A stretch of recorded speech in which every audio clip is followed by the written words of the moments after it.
പരിശുദ്ധ പരമദിവ്യകാരുണ്യനാഥനായ ഈശോയ്ക്ക്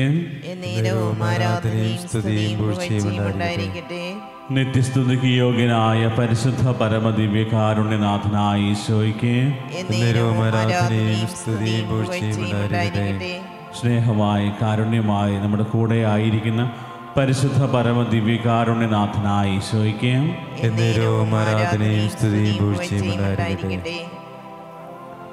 ദിവ്യകാരുണ്യനാഥന സന്നിധിയിൽ നമ്മെ തന്നെ പൂർണ്ണമായി സമർപ്പിച്ചുകൊണ്ട് ഈ കരുണയുടെ തിരുമണിക്കൂറിൽ കർത്താവിൻ്റെ കൂടെ ആയിരിക്കാം.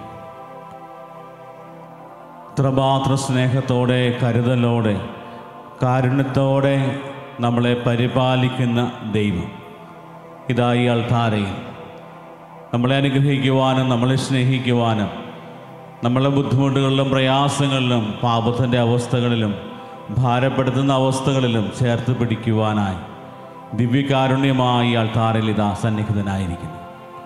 പൂർണ്ണ ഹൃദയത്തോടെ, പൂർണ്ണ മനസ്സോടെ, പൂർണ്ണ ആത്മാവോടെ, ശക്തിയോടെ ദൈവത്തെ സ്തുതിച്ച് ആരാധിക്കാം. എല്ലാ സ്തുതിയും പുകഴ്ചയും അതിന് യോഗ്യനായവൻ, ആരാധനയ്ക്ക് യോഗ്യനായവൻ ഈശോ മാത്രമാണ്.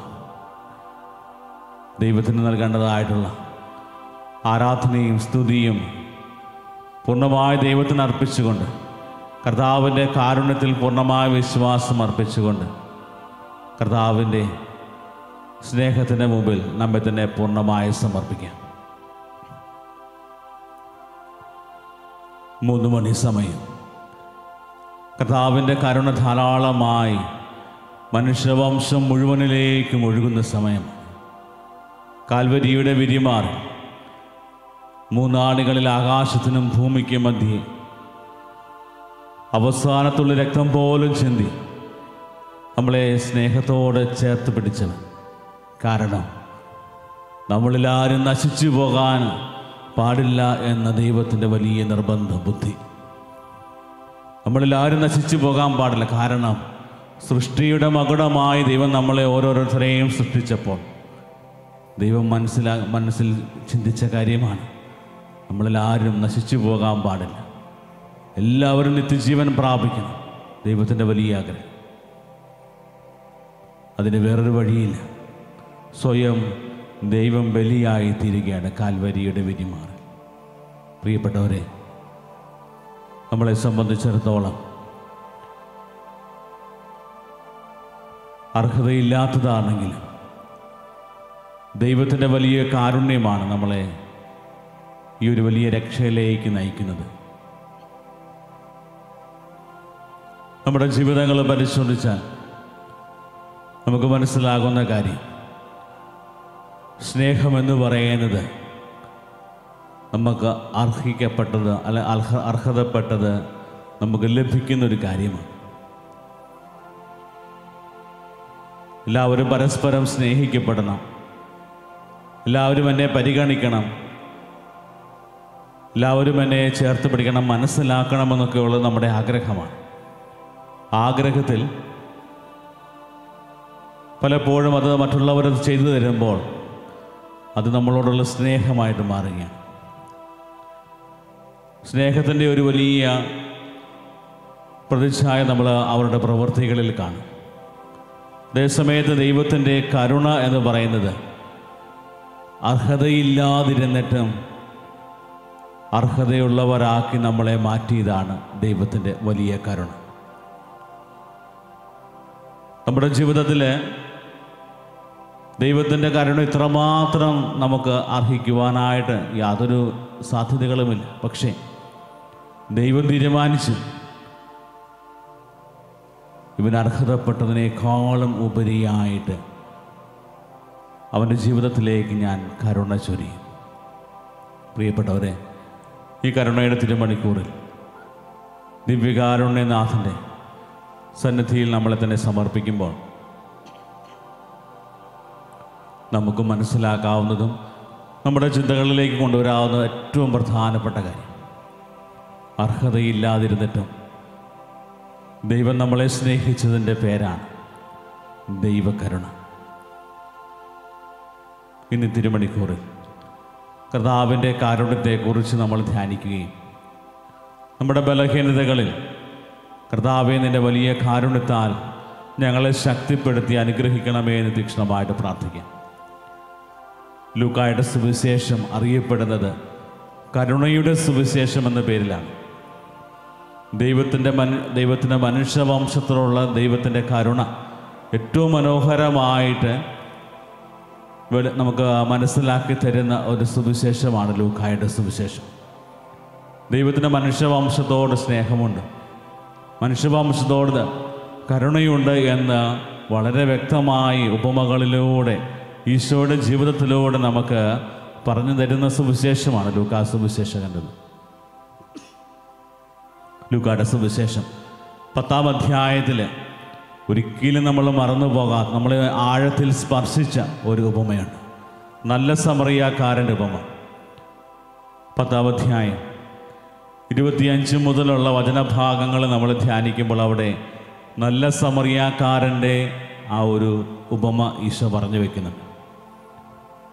ദൈവം എത്രമാത്രം കാരുണ്യവാനാണ്, ദൈവം എത്രമാത്രം സ്നേഹസമ്പന്നനാണ്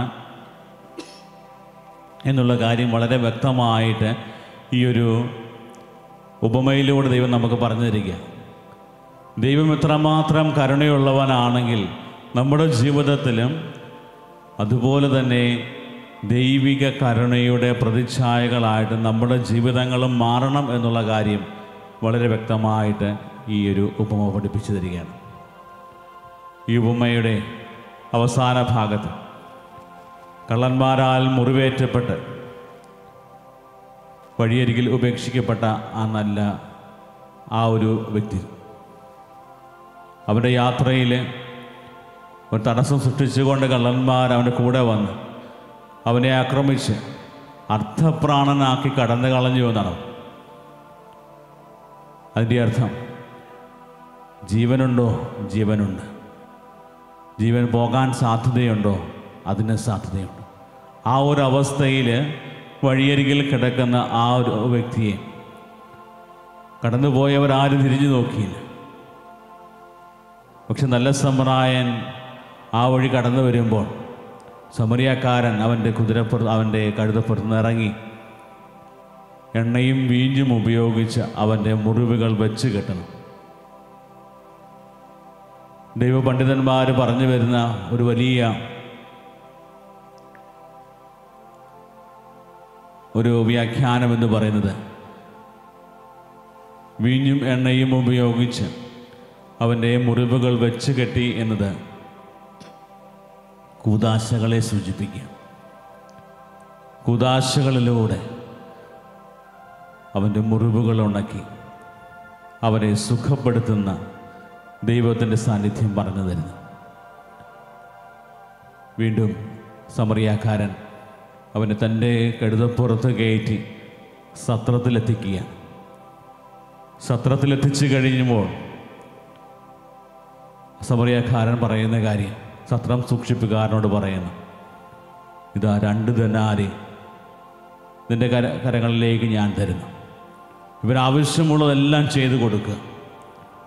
ഇനിയും എന്തെങ്കിലും ആകുകയാണെങ്കിൽ, കൂടുതലാവുകയാണെങ്കിൽ തിരിച്ചു വരുമ്പോൾ ഞാൻ തന്നുകൊള്ളാം. പ്രിയപ്പെട്ടവരെ, 2 ദനാരി തന്നെ ഒരു വലിയ എമൗണ്ടാണ്, ഒരു വലിയ തുക തന്നെയാണ്. അത് പൂർണ്ണമായിട്ടും കൊടുത്തിട്ട് ഇനിയും എന്തെങ്കിലും ആകുന്നുണ്ടെങ്കിൽ, ചിലവിന് എന്തെങ്കിലും കൂടുതലാകുന്നുണ്ടെങ്കിൽ തിരിച്ചു വരുമ്പോൾ തന്നുകൊള്ളാം. അതിൻ്റെ അർത്ഥം 2 ദിനാര കൊണ്ട് ചികിത്സിക്കാൻ പറ്റുന്നത് കൊണ്ട് മാത്രം ചികിത്സിച്ചാൽ മതി എന്നല്ല, അതിനേക്കാളും ഉപരിയായിട്ട് അവരെ ശുശ്രൂഷ ചെയ്യുക എന്നുള്ളതാണ്. യാതൊരു രീതിയിലുള്ള അർഹതയും അവൻ്റെ ജീവിതത്തിൽ, കാരണം സമറിയാക്കാരും യഹൂദനും തമ്മിൽ അത്രമാത്രം ബദ്ധശത്രുക്കളാണ്. എന്നിട്ടും പറയുന്ന കാര്യം 2 ദിനാരി കൊടുത്തതിന് കൂടുതലാവുകയാണെങ്കിൽ ഞാൻ തിരിച്ചു വരുമ്പോൾ ബാക്കി തന്നുകൊള്ളാം. പ്രിയപ്പെട്ടവരെ, ഇതിൻ്റെ വ്യാഖ്യാനവും വളരെ മനോഹരം തന്നെയാണ്. നല്ല സമറായക്കാരനായി കടന്നു വരുന്നത് ഈശോ തന്നെയാണ്. അത്രമാത്രം മനസ്സലിവോടെ കരുണയോടെ കർത്താവ് നമ്മുടെ കൂടെ ആയിരിക്കും. മുറിവേറ്റ് നമ്മുടെ കൂടെ ആയിരിക്കുന്നത് നമ്മുടെ സഹായം അഭ്യർത്ഥിച്ച് നമ്മുടെ പക്കലേക്ക് വരുന്ന വ്യക്തികളായിരിക്കാം, നമ്മുടെ ഏറ്റവും അടുത്ത ബന്ധുക്കളായിരിക്കാം, ജീവിത പങ്കാളിയാകാം, മക്കളാകാം, മാതാപിതാക്കളാകാം. നമ്മുടെ സഹായത്തിനായിട്ട് നമ്മുടെ മുമ്പിലായിരിക്കുന്ന ഏതൊരുവനും മൃദുപ്രാണനായി വഴിയിൽ കിടക്കുന്ന ആ ഒരു വ്യക്തിക്ക് സമാനമാണ്. നമ്മുടെയൊക്കെ ജീവിതത്തിലെ ഏറ്റവും വലിയ ഉത്തരവാദിത്വം എന്ന് പറഞ്ഞാൽ സത്രം സൂക്ഷിപ്പുകാരൻ്റെ കാര്യമാണ്. ഏറ്റവും നല്ല രീതിയിൽ നല്ല സമ്രായനെ ഏൽപ്പിച്ചതുപോലെ ഏറ്റവും നല്ല ശുശ്രൂഷ മറ്റുള്ളവർക്ക് ചെയ്തു കൊടുക്കുക, കരുണയുടെ ശുശ്രൂഷ മറ്റുള്ളവർക്ക് ചെയ്തു കൊടുക്കുക. പ്രിയപ്പെട്ടവരെ, ഇന്ന് ഈ വചനഭാഗം നമ്മൾ ധ്യാനിച്ച് ദൈവത്തിൻ്റെ കരുണയെക്കുറിച്ച് ധ്യാനിക്കുമ്പോൾ നമുക്കും നമ്മുടെ മനസ്സിലേക്കും ചിന്തയിലേക്കും കൊണ്ടുവരാവുന്ന പ്രധാനപ്പെട്ട കാര്യം, നമ്മളെ ഏൽപ്പിച്ചിരിക്കുന്ന വലിയ ഉത്തരവാദിത്തം മറ്റുള്ളവരുടെ അർഹത നോക്കിയല്ല, മറിച്ച് അർഹതയില്ലെങ്കിലും ദൈവം കരുണ കാണിച്ചതുപോലെ മറ്റുള്ളവരോട് കരുണ കാണിക്കും. ജീവിതത്തിൽ ഒത്തിരി വെല്ലുവിളികൾ നേരിടാൻ സാധ്യതയുള്ള ഒരു ഏരിയയാണിത്. മറ്റുള്ളവരോട് കരുണ കാണിക്കും. പലപ്പോഴും നമ്മുടെയൊക്കെ ജീവിതാനുഭവങ്ങൾ നമ്മൾ പരിശോധിക്കുമ്പോൾ മറ്റുള്ളവരോട് കരുണ കാണിച്ചതിൻ്റെയും സ്നേഹിച്ചതിൻ്റെയും പേരിൽ ഒത്തിരി നൊമ്പരപ്പെടുന്നതും ആകുലപ്പെടുന്നതും വേദനിക്കുന്നതുമായിട്ടുള്ള അനുഭവങ്ങളൊക്കെ നമുക്കൊത്തിരിയുണ്ട്. അതുകൊണ്ട് ഞാൻ എന്തിന് കരുണ കാണിക്കണം, ഞാൻ എന്തിന് സ്നേഹിക്കണം, ഞാൻ എന്തിന് മറ്റുള്ളവരെ മനസ്സിലാക്കണം? കാരണം ഞാൻ സ്നേഹിച്ചപ്പോഴൊക്കെ എനിക്ക് നൊമ്പരവും വേദനകളും മാത്രമാണ് ലഭിച്ചത്. അതിനുള്ള ഉത്തരം കൂടിയാണ് കർത്താവ് പറഞ്ഞു തരിക. മകനെ, മകളെ, ഞാൻ നിന്നോട് കരുണ കാണിച്ചു. ഞാൻ നിന്നോട് കരുണ കാണിച്ചത് കൊണ്ട് നീയും അതുപോലെ ചെയ്യുക, നീയും കരുണ കാണിക്കുക.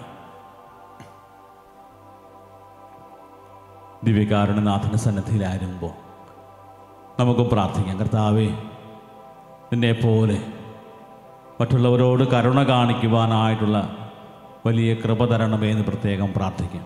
നമ്മൾ ഇന്ന് ഈ ആരാധനയിൽ പങ്കെടുത്ത് പ്രാർത്ഥിക്കുമ്പോൾ നമ്മുടെ മനസ്സിൽ കൊണ്ടുവന്നിരിക്കുന്ന നമ്മുടെ നിയോഗങ്ങളും പ്രാർത്ഥനകളും കർത്താവിൻ്റെ സന്നിധിയിൽ സമർപ്പിക്കാം. കർത്താവിൻ്റെ കാരുണ്യം ഏറ്റവും കൂടുതൽ ആവശ്യമുള്ള സകല പാപികളെയും കർത്താവിൻ്റെ കരുണയുടെ കടലിൻ്റെ കീഴിൽ കരുണക്കടലിൽ നമുക്ക് പൂർണ്ണമായി കൊടുത്തുകൊണ്ട് അവർക്ക് വേണ്ടി പ്രാർത്ഥിക്കാം. ഓൺലൈനിലൂടെ ശുശ്രൂഷയിൽ പങ്കെടുത്ത് കർത്താവെ, നിന്നെ ആരാധിക്കുന്ന മക്കളുടെ മേൽ സമർത്ഥമായ നിൻ്റെ അനുഗ്രഹങ്ങൾ അവരുടെ ജീവിതത്തിലേക്ക് ഒഴുക്കണമെന്ന് പ്രാർത്ഥിക്കുന്നു. കാര്യസ്ഭവരെയും കാര്യസ്ഭവൻ എല്ലാ ശുശ്രൂഷകളെയും സമർത്ഥമായിട്ട് അനുഗ്രഹിക്കണമെന്ന് പ്രാർത്ഥിക്കുന്നു. താഴ്സ്ഥലത്തിൽ ദൈവത്തെ സ്തുതിച്ചുകൊണ്ട് കർത്താവിൻ്റെ ആശീർവാദം നമുക്കിപ്പോൾ സ്വീകരിക്കാം.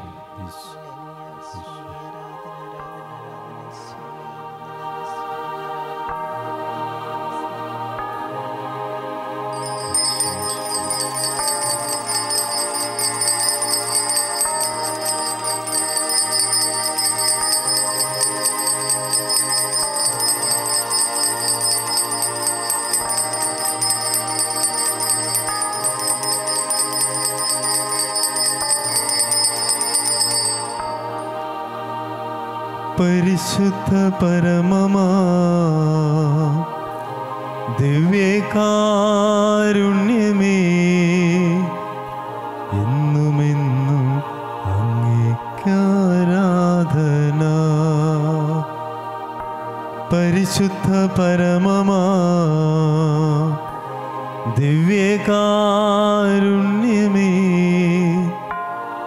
എന്നുമെന്നും അങ്ങേക്കാരാധന. പരിശുദ്ധ പരമമാ ദിവ്യകാരുണ്യമേ,